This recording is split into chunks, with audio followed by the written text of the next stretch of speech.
Today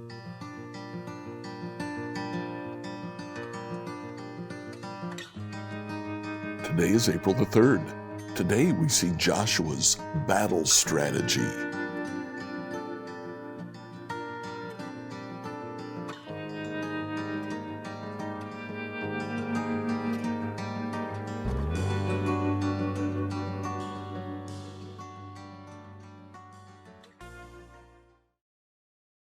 Today I'd like you to read Joshua chapters 10 through 12. Here we see Joshua's battle strategy. Now, up to this point, we've had the initial chapters, conquest of the city of Jericho, the conquest at Ai. All of those have very specific reasons for being there. They show that God is the one who is in charge. But starting in chapter 10, we now come to the section where we see Joshua's battle strategy. Now, understand what was happening at this time. Instead of nations that they were going up against, they were going up against city-states. From time to time, when an invading empire would come in, the city-states would band together.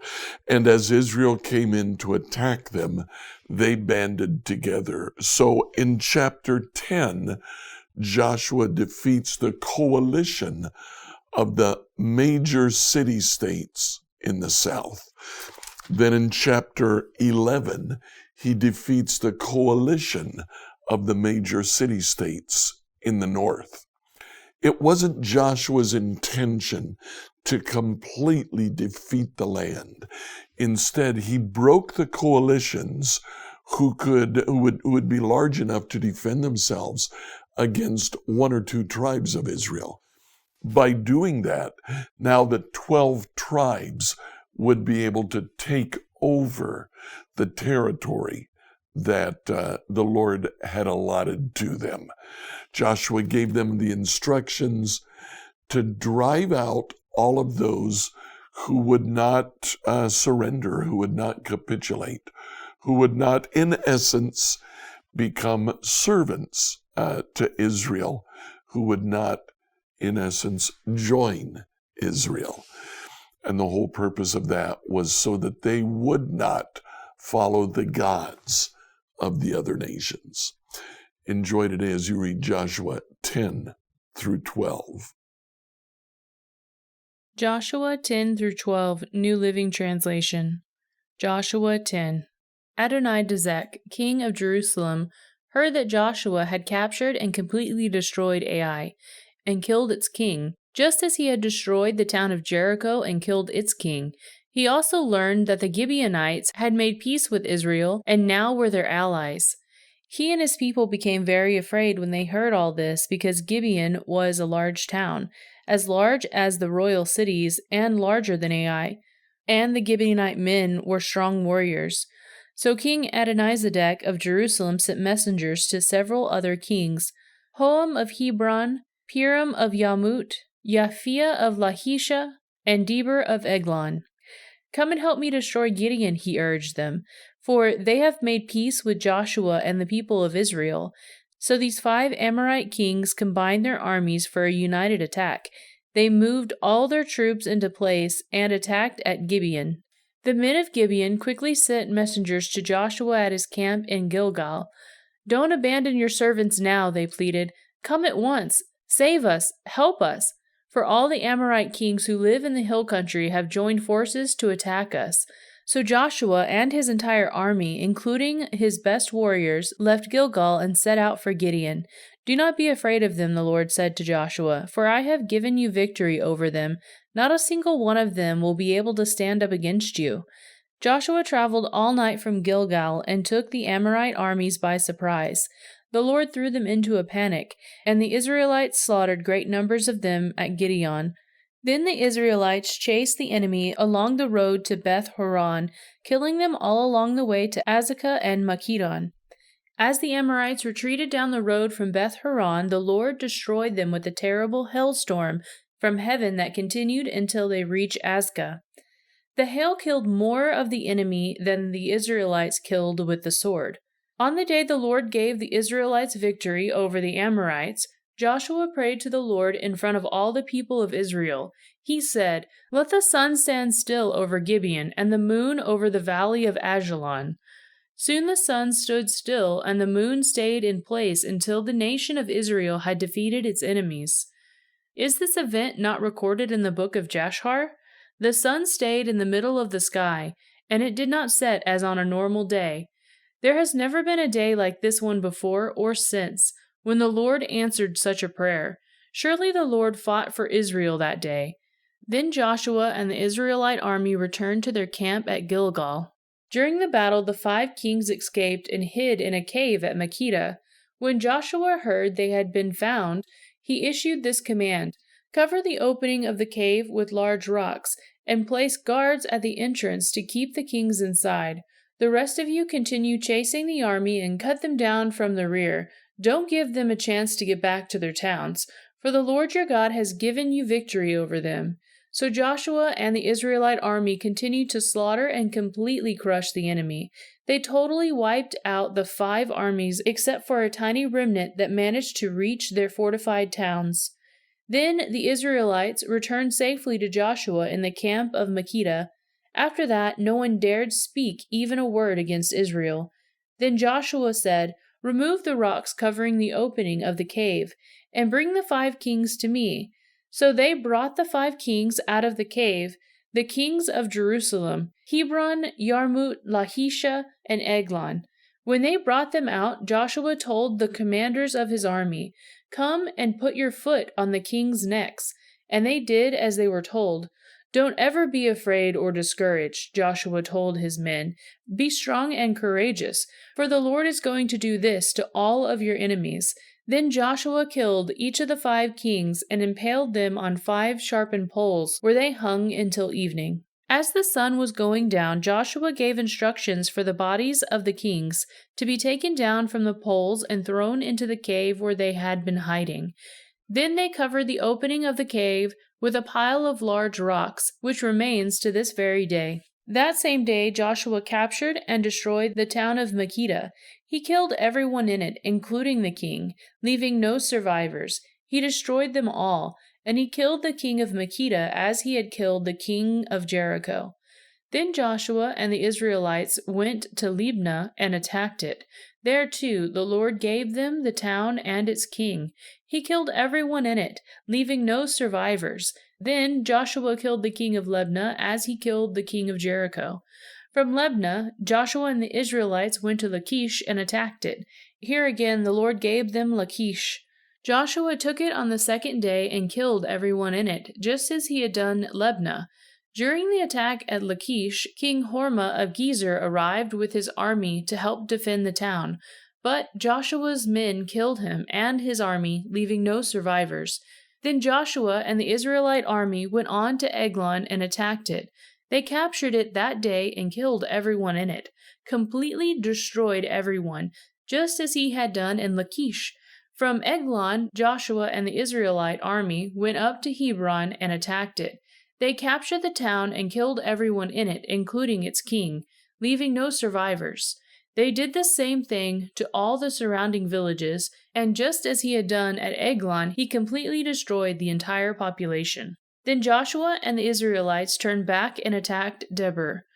He captured the town, its king, and all its surrounding villages. He completely destroyed everyone in it, leaving no survivors. He did to Debir and its king just as he had done to Hebron and Libnah and its king. So Joshua conquered the whole region, the kings and people of the hill country, the Negev, the western foothills, and the mountain slopes. He completely destroyed everyone in the land, leaving no survivors, just as the Lord, the God of Israel, had commanded. Joshua slaughtered them from Kadesh Barnea to Gaza, and from the region around the town of Goshen up to Gibeon. Joshua conquered all these kings and their land in a single campaign, for the Lord, the God of Israel, was fighting for his people. Then Joshua and the Israelite army returned to their camp in Gilgal. Joshua 11.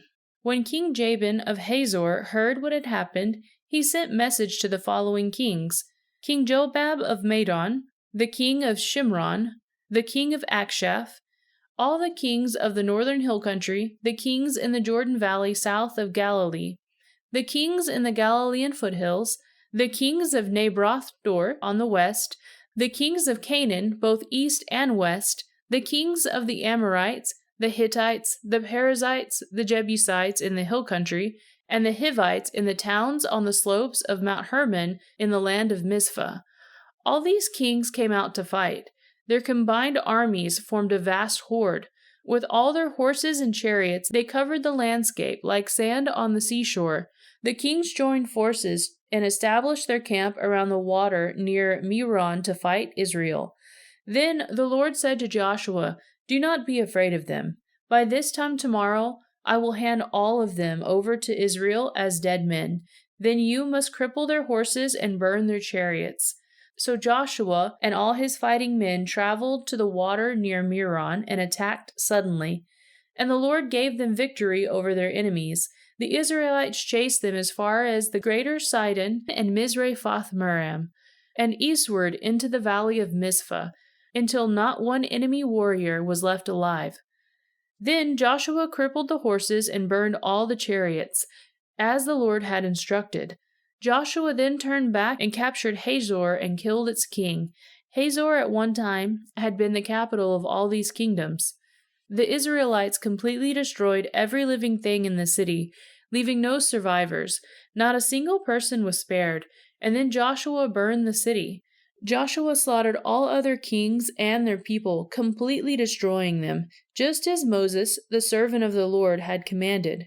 But the Israelites did not burn any of the towns built on mounds except Hazor, which Joshua burned. And the Israelites took all the plunder and livestock and ravaged the towns for themselves. But they killed all the people, leaving no survivors. As the Lord had commanded his servant Moses, so Moses commanded Joshua.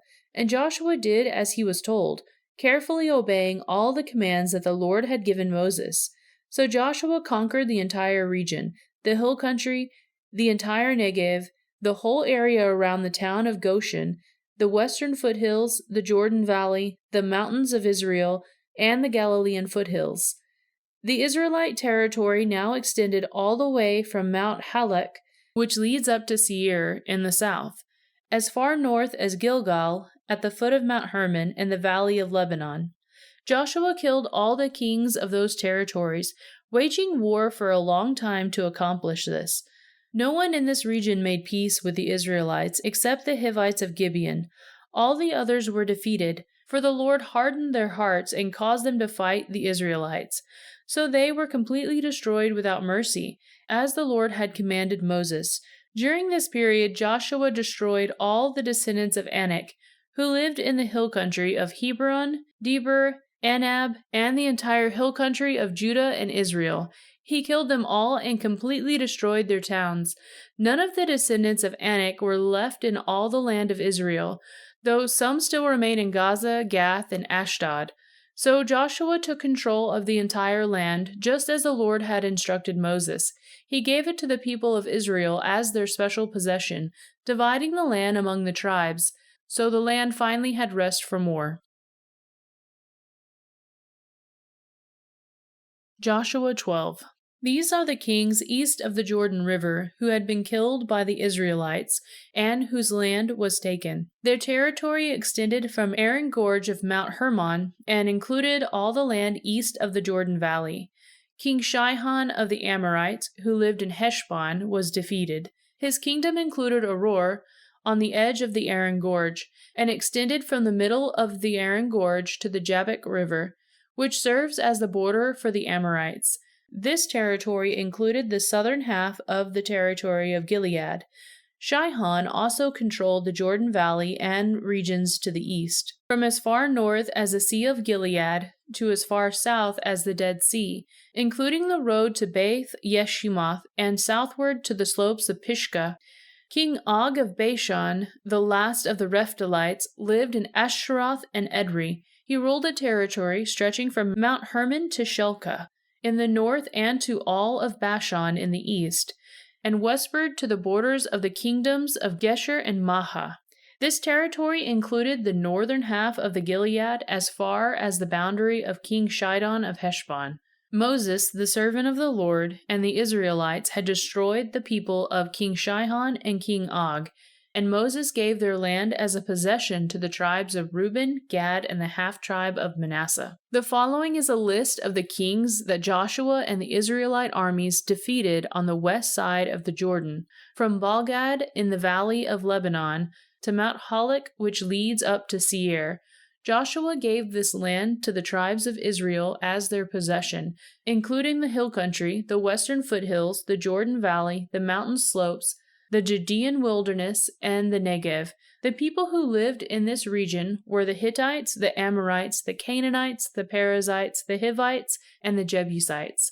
These are the kings Israel defeated: the king of Jericho, the king of Ai near Bethel, the king of Jerusalem, the king of Hebron, the king of Yamut, the king of Lahisha, the king of Eglon, the king of Gezer, the king of Debir, the king of Geder, the king of Hormah, the king of Arad, the king of Libnah, the king of Adullam, the king of Makkedah, the king of Bethel, the king of Tappuah, the king of Hepher, the king of Aphek, the king of Lashuron, the king of Madon, the king of Hazor, the king of Shimron Medon, the king of Akshaph, the king of Tanakh, the king of Megiddo, the king of Kadesh, the king of Jokneam and Carmel, the king of Dor in the town of Naphrath-Dor, the king of Goyim and Gilgal, the king of Tezrah.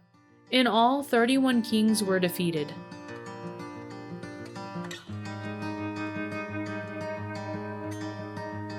Scripture reading by Emily Herrera. Like, follow, and subscribe to this podcast on whatever platform you use to listen to it. Email your questions to us at questions@becomehope.com. Tomorrow, we see Caleb's request.